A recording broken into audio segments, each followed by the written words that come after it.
Divino Mestre, reine conosco, agora e sempre.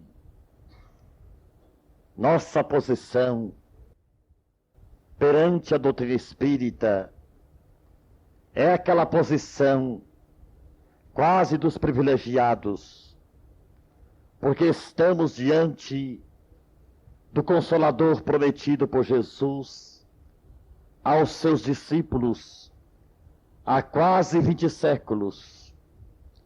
A doutrina espírita, que revive o cristianismo em sua pureza mais primitiva, vem de nos orientar a respeito de Deus, do universo, das leis que regem a vida, a lei de causa e efeito, a problemática da reencarnação, e orienta-nos o pensamento, dando-nos a entrever a grandiosidade do nosso destino, na incomensurabilidade do universo.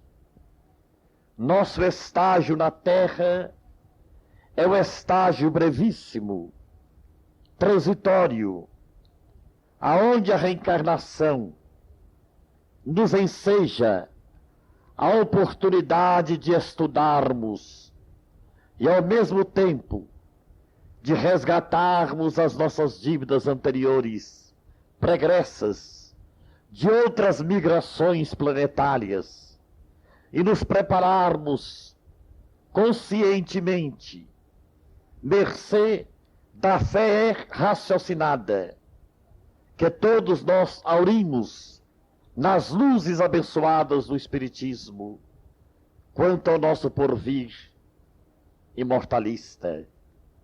Vemos que Moisés constituiu a primeira revelação, Jesus a segunda revelação da humanidade, trazendo-nos o Evangelho, que é o livro bússola da nossa evolução espiritual.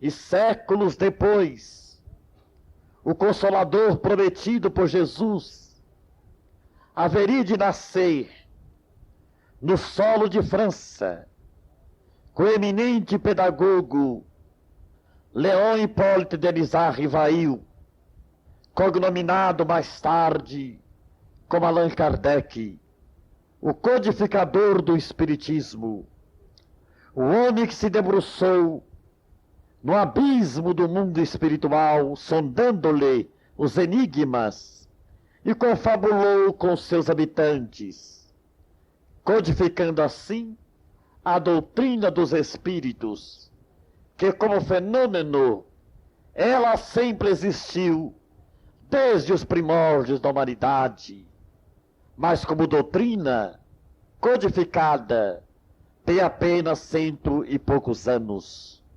E graças a esta doutrina, que raiou para o mundo a fé raciocinada, a certeza da imortalidade, da continuidade da vida após o túmulo, a transcendente responsabilidade do homem terrestre, quanto à preparação do seu futuro eterno, graças à doutrina espírita, todos nós hoje, beneficiados por essas luzes imperecíveis, já sabemos de onde viemos, o que é a vida, o que estamos fazendo na Terra, por que se sofre e para onde iremos após a nossa desencarnação. Já não somos mais uma caravana perdida no deserto das aflições. Já temos conosco a certeza da trajetória evolutiva que nos compete realizar, em demanda a infinitude de mundos que gravitam no espaço cósmico. Mas a doutrina espírita é eminentemente educacional. Ela trabalha a intimidade consciencial do homem, impelindo-o à reforma de si próprio, à reforma íntima, aquela transformação moral almejada, sem a qual será impossível a felicidade. Ao sofrimento, condição sine qua non do planeta em que vivemos. Trabalha a estrutura anímica do homem, elaborando gradativamente a sua felicidade perante o mundo dos espíritos. Com as bênçãos do espiritismo, ser-nos-á mais fácil viver num planeta de provas e expiações, aonde o mal ainda predomina sobre o bem, aonde a humanidade sofre e se estertora em agonias. Já não somos mais candidatos ao suicídio, já temos conosco a abençoada certeza de que o túmulo não significa o epílogo da vida, assim como o berço não constituiu o seu princípio. Mas Martins Peralva, escritor e jornalista espírita, teve a felicidade de asseverar que os espíritas são os milionários da felicidade. E parafraseando o notável escritor e jornalista, nós diríamos que os espíritas são os milionários da responsabilidade. Porque consoante o Evangelho segundo o Espiritismo, nos ensinamentos básicos de Jesus, muito se pedirá a quem muito foi dado. E ninguém em toda a história da humanidade, nem os profetas dos primórdios, nem mesmo aqueles que conviveram à época do Cristo, receberam tanta orientação em base racional quanto científica, como a doutrina espírita transmite para a humanidade. O próprio Jesus previra esta necessidade, porque a revelação ela é gradativa, à medida que os povos vão evoluindo intelectualmente, assimilando conhecimentos novos da ciência, tornando-se perfectíveis suas almas, revelações mais superiores, revelações mais profundas, mais completas, vem sendo dada à humanidade. E a terceira revelação, que é o Espiritismo, complementa as duas primeiras, a mosaica e a de Jesus no cristianismo. O Espiritismo é a complementação de Jesus, traduzindo na atualidade da era moderna, em linguagem eminentemente racional e científica, todo aquele ensinamento que no pretérito ficaram tanto quanto nebuloso, porque a humanidade de outrora não tinha os conhecimentos racionais de hoje. Então hoje, vivendo uma nova era para a humanidade, a doutrina espírita tem o trabalho, o indeclinável dever de libertar o pensamento humano das grilhetas da ignorância quanto à sua origem, constituição e destinação. Então, para nós, constitui grande tarefa a de cooperarmos com Cristo de Deus na transformação moral da humanidade, preparando-a para que ela possa receber as bênçãos do Consolador prometido, que é a doutrina espírita, na transformação filosófica, religiosa da humanidade. Porque só a doutrina espírita pode comprovar a inexistência da morte. Somente a doutrina espírita pode comprovar a reencarnação.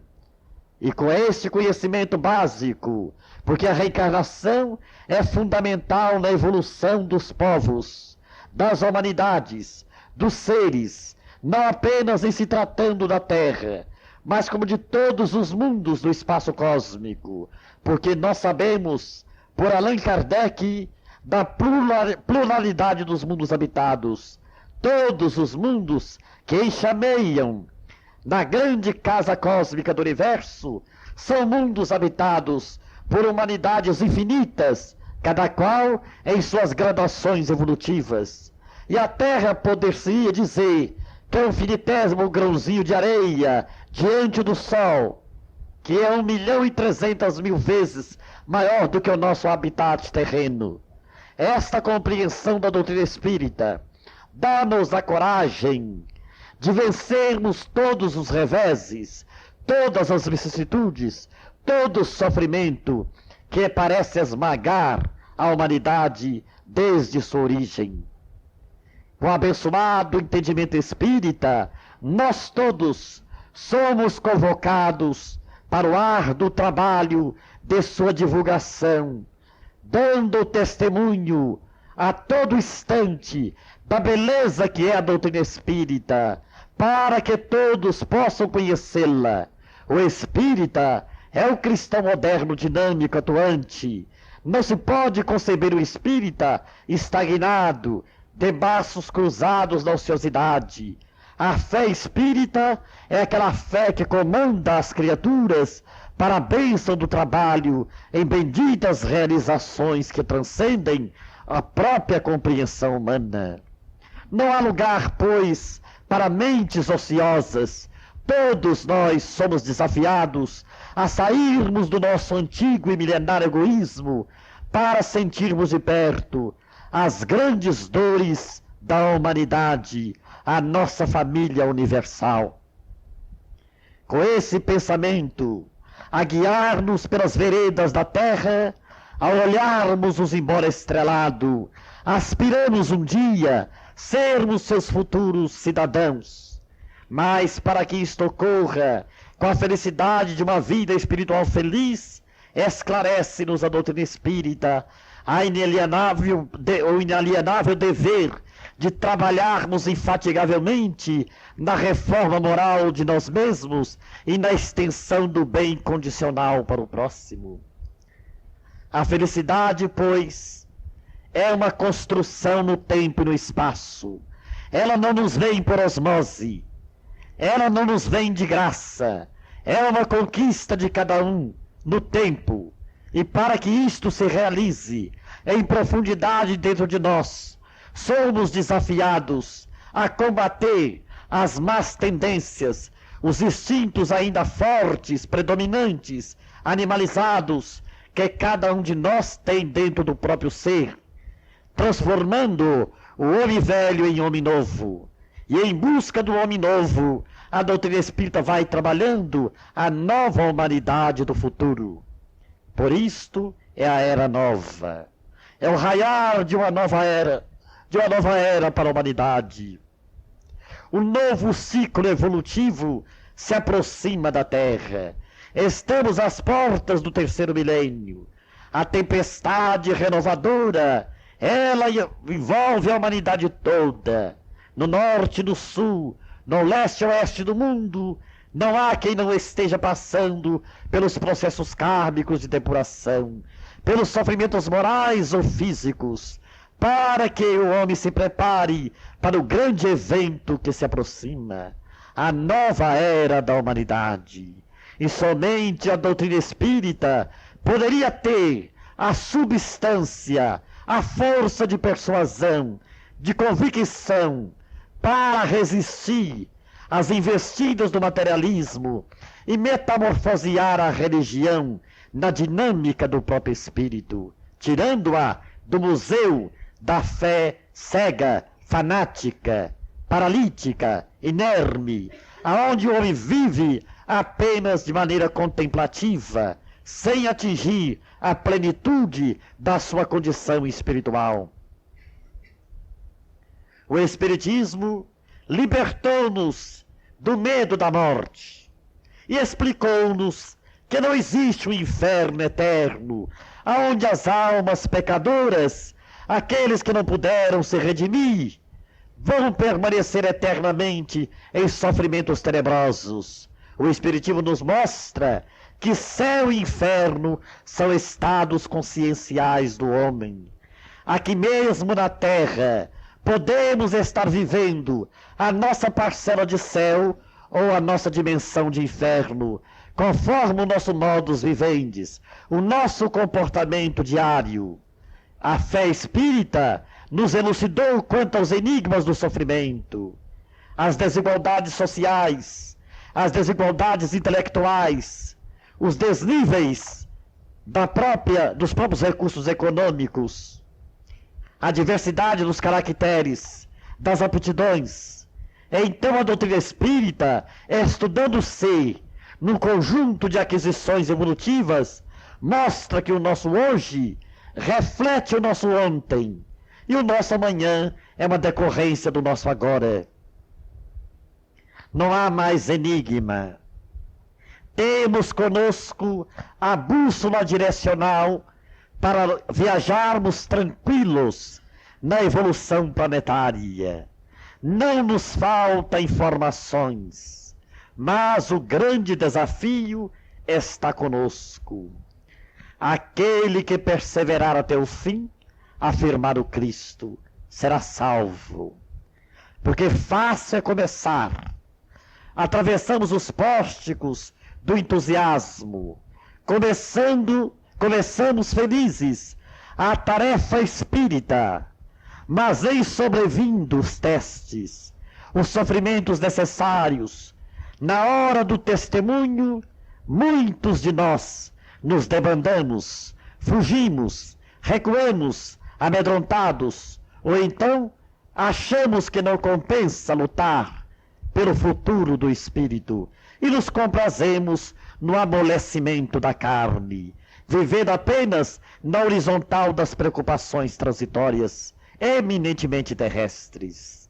Estes que assim procedem são os alunos rebeldes que não querem admitir a disciplina do colégio em que se matricularam e nem aceitam as diretrizes do diretor da escola, que no caso é Jesus. E nós, que somos os alunos repetentes de milênios, porque todos nós, que já vivemos séculos incontáveis e que estamos diante de milênios sem fim, nem sempre fomos bons alunos, educados, disciplinados, obedientes, dóceis, preocupados na evolução de nosso ser. Viemos à Terra várias vezes e aqui vivemos como se a Terra constituísse a única morada do universo. A nossa vida se materializou e nós ficamos cristalizados na crosta terrestre, sem estímulo, sem coragem para buscarmos mundos superiores nas galáxias infinitas. Mas agora, o momento não comporta divagações filosóficas, o momento é de definição doutrinária, o momento é de boa vontade, o momento é de coragem, o momento é de renúncia, é de desprendimento, é de devotamento, é de altruísmo, é de abnegação. Se não quisermos perder, mais uma vez, o ensejo da reencarnação. Assim, amados companheiros, que a doutrina espírita ajudou, vamos dedicar mais amor à divulgação dos princípios kardecianos.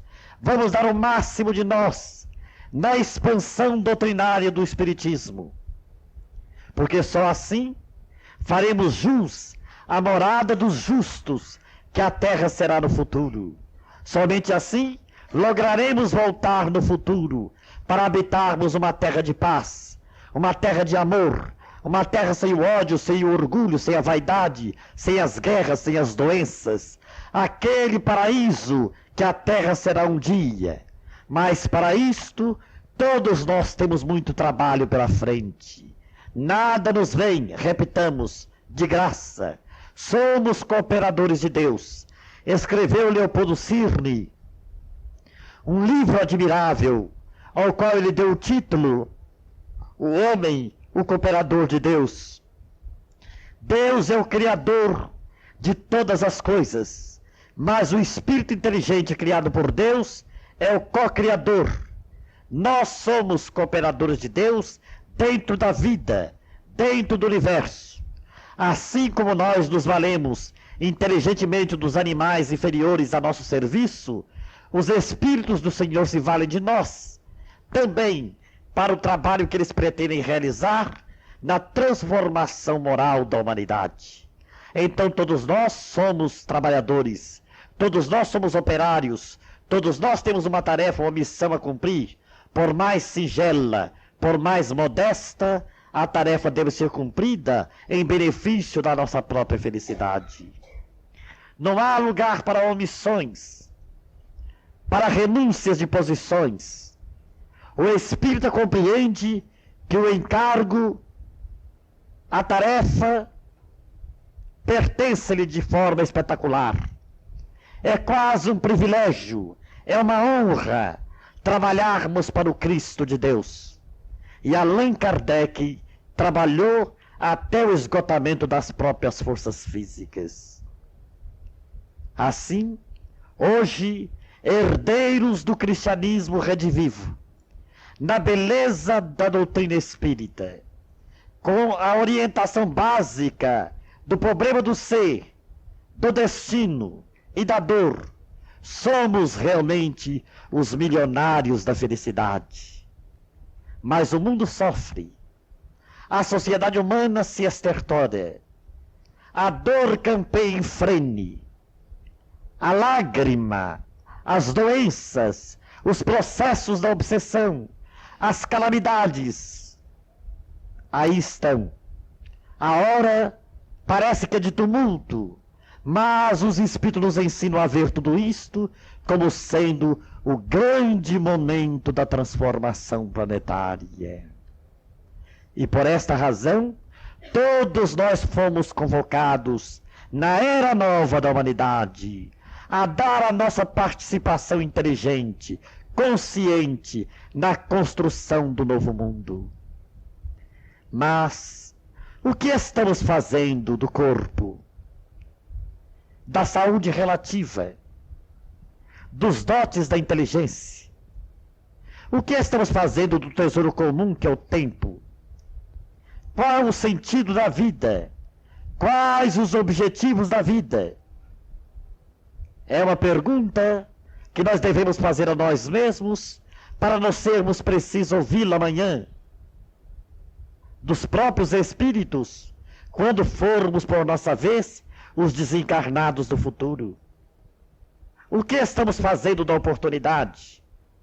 Aonde estamos centralizando as nossas preocupações?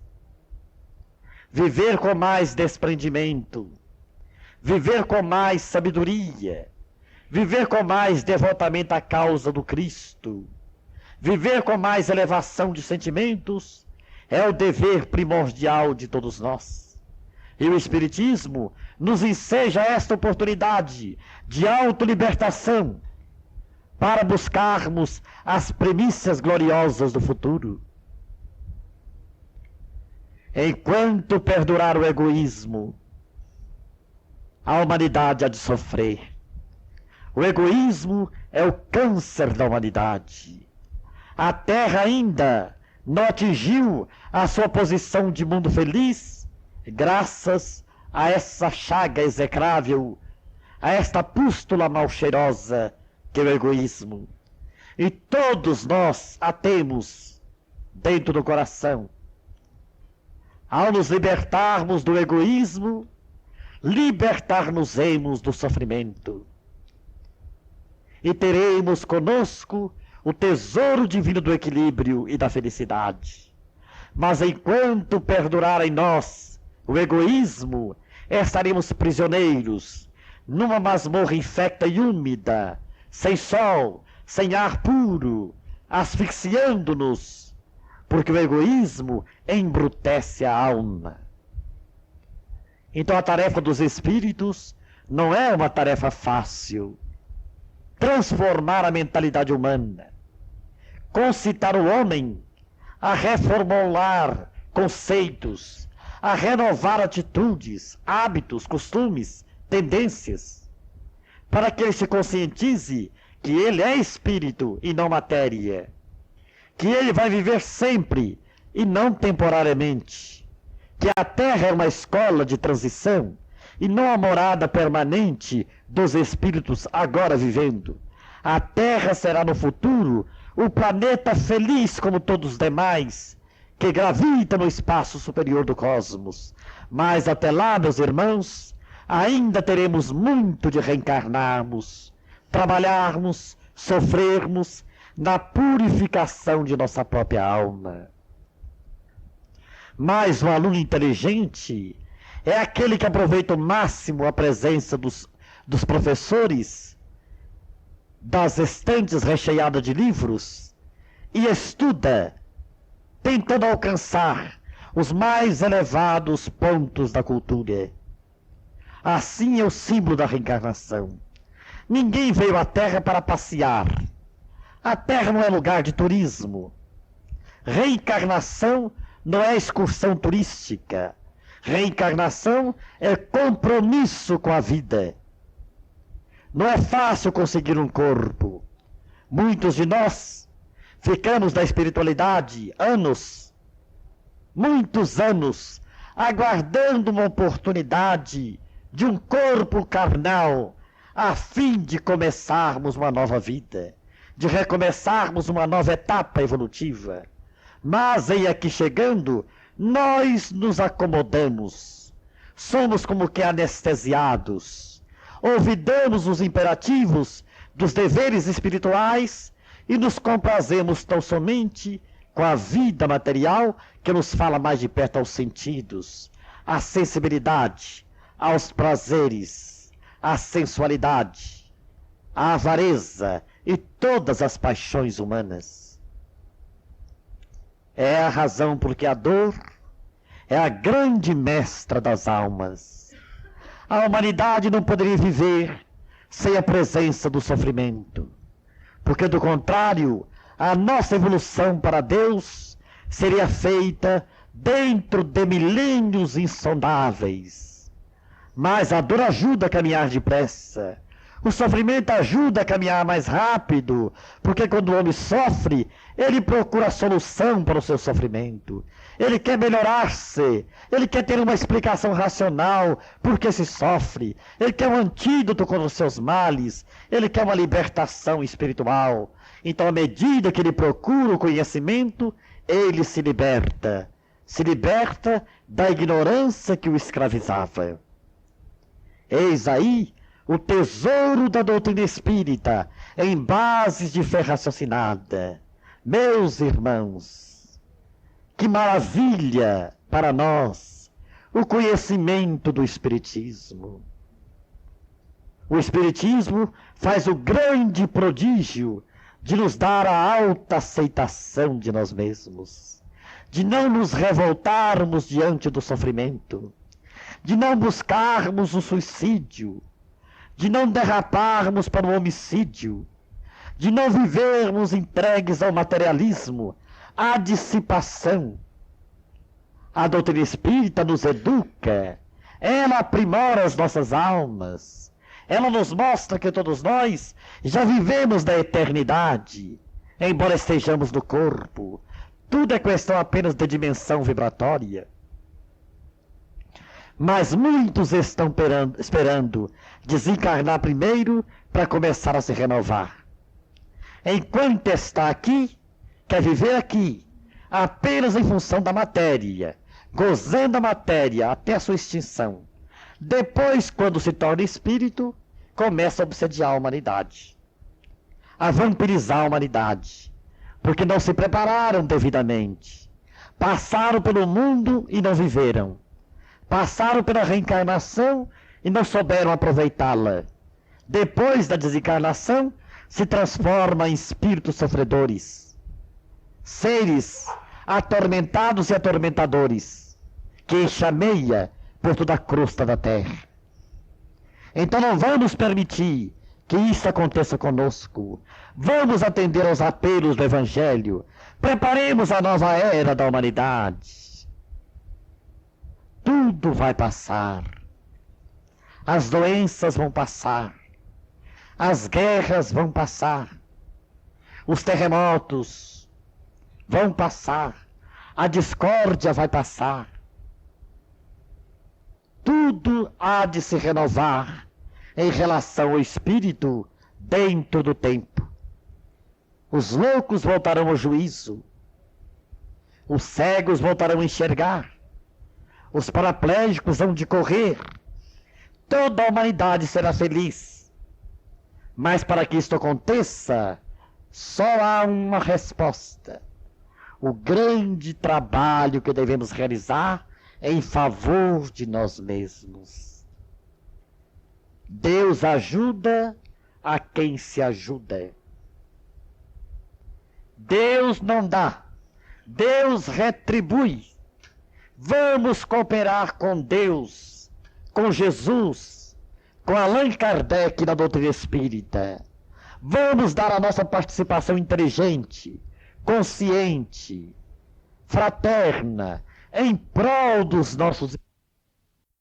Estamos bem empregados, estamos sofrendo.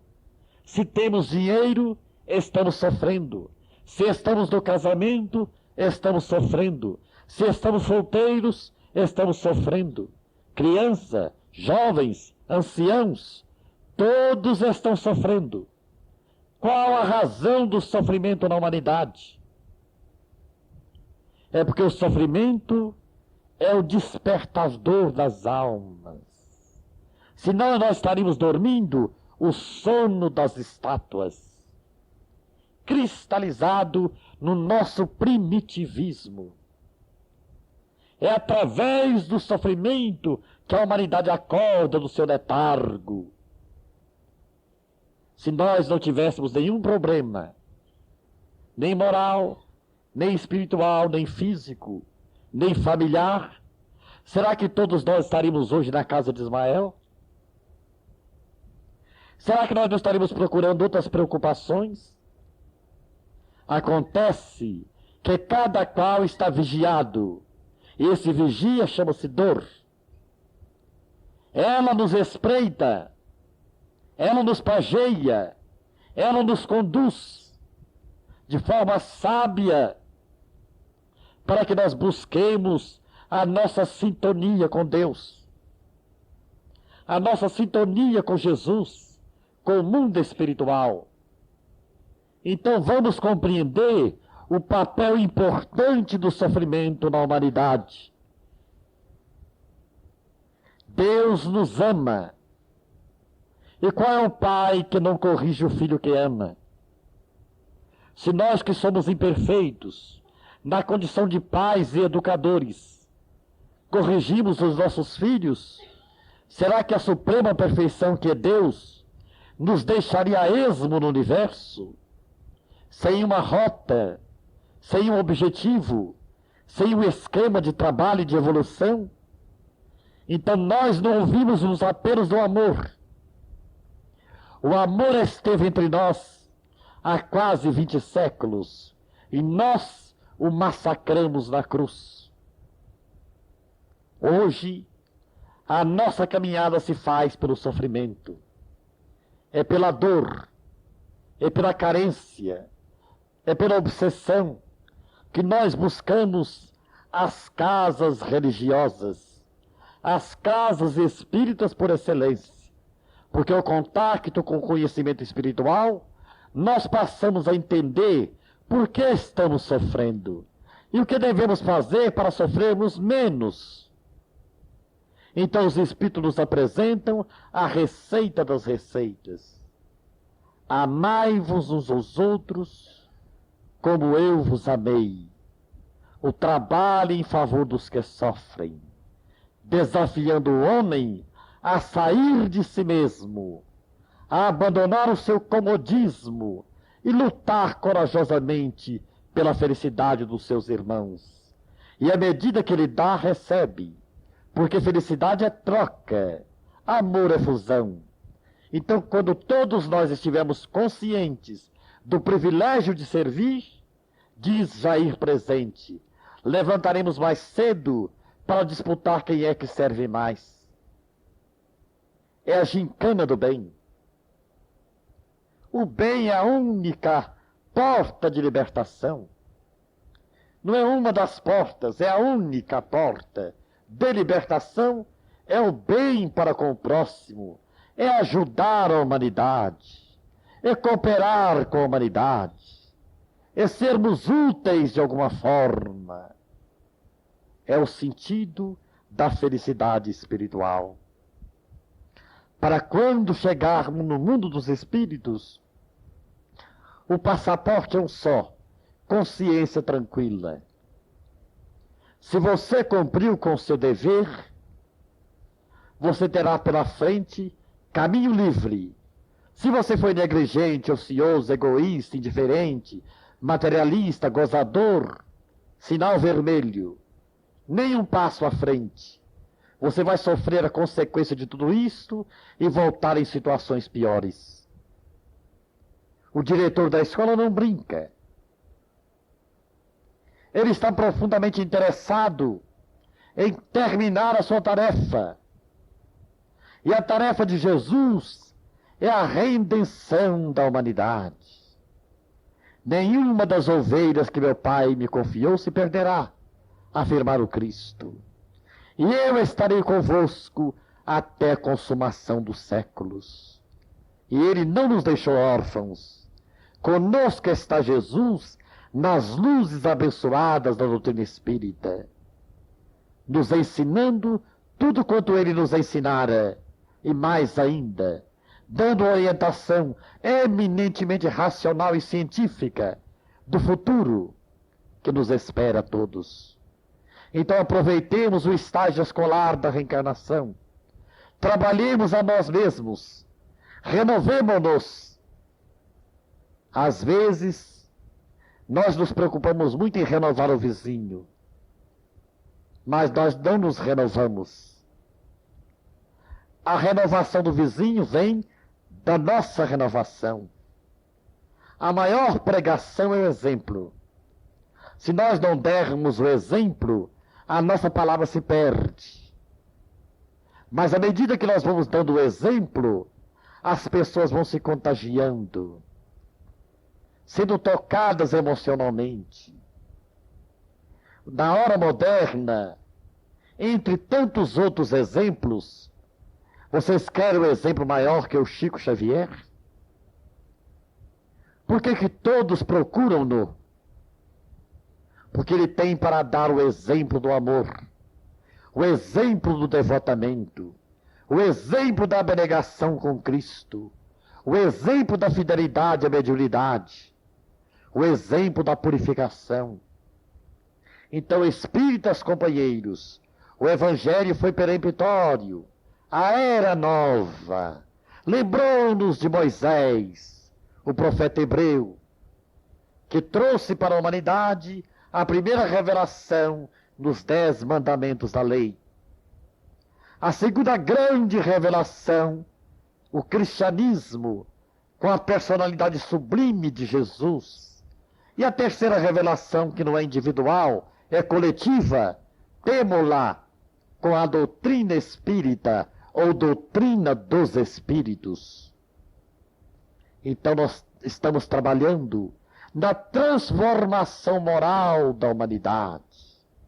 E há lugar para todos, todos de boa vontade, que queiram trabalhar. Quem não pode plantar uma árvore amiga? Quem não pode dar um sorriso de fraternidade? Quem não pode aparar as unhas de um paralítico? Quem não pode dar um banho ao doente impossibilitado? Quem não pode fazer uma visita ao hospital, aos presídios? Quem é que está proibido de perdoar o próximo? De estabelecer uma amizade sincera? De confraternizar-se uns com os outros? Mas às vezes os anos passam e nós ficamos preocupados apenas com as coisas eminentemente materiais. Mais dinheiro, mais fortuna, mais casa bonita, mais status, mais clubes, mais praias, e lá se foi a reencarnação. Mas na hora do sofrimento, na hora do desprendimento do corpo, nós dizemos: meu Deus, compadecei-vos de mim, dai-me um pouco mais de tempo. Quem bradou isto foi a Elizabeth I da Inglaterra. Quando ela se viu na desencarnação, ela bradou: meu pai, dou-te meu reino por 1 minuto a mais de vida. Mas era tarde. Ela não sabia que ela e o reino dela já era de Deus. E Augusto Comte, o criador do positivismo, quando compreendeu a sua desencarnação, quando ele se viu em espírito, ele olhou a terra e disse: é muito tarde para voltar agora. reencarnação, vamos nos conscientizar. Não é turismo. Ninguém está na Terra para passarelas, corridas olímpicas, campeonatos de natação, ginásticas. Já é tempo da ginástica da alma, da ginástica do espírito, da maratona do bem, do campeonato do perdão, do torneio do amor ao próximo, a fim de não sermos vencidos, malogrados, enganados, expoliados por nós mesmos. Bem-aventurados, disse o Cristo, os que têm ouvidos de ouvir e olhos de ver, que nós não sejamos surdos ao ponto de não estarmos ouvindo o som da trombeta, e que nós possamos ter bastante visão para vermos a realidade do momento que passa e darmos o máximo de nós para a felicidade da humanidade, no cumprimento dos nossos deveres. O homem só é infeliz porque permanece preso ao egoísmo. À medida que ele sai de si para viver com os outros, ele começa a ser feliz. Assim é que Allan Kardec ensinou: fora da caridade não há salvação. Conviver com os outros, ajudar os outros. Um jornalista mineiro perguntou ao Chico Xavier, numa entrevista rápida: Chico, se você soubesse que a sua desencarnação estivesse marcada para hoje, o que você faria do seu dia? O Chico deu a seguinte resposta: se eu soubesse que a minha desencarnação estivesse marcada para hoje, eu quereria trabalhar um tanto mais pelo próximo para merecer a presença dos bons espíritos em minha vida. E André Luiz preceitua: é melhor que a morte nos surpreenda em serviço do que esperarmos por ela numa poltrona de luxo, como cadáver da inércia. Então, meus irmãos, arregacemos as mangas. O momento é de trabalho, é de participação inteligente, é de cooperação, é de dinamismo. A fé espírita é uma fé operosa, dinâmica, é uma fé que elabora o trabalho do homem para Deus. Fé sem obras é morta, e a fé espírita dá vitalidade ao amor. Ela fortalece o amor, e só pelo amor o homem será feliz. Que Deus nos abençoe.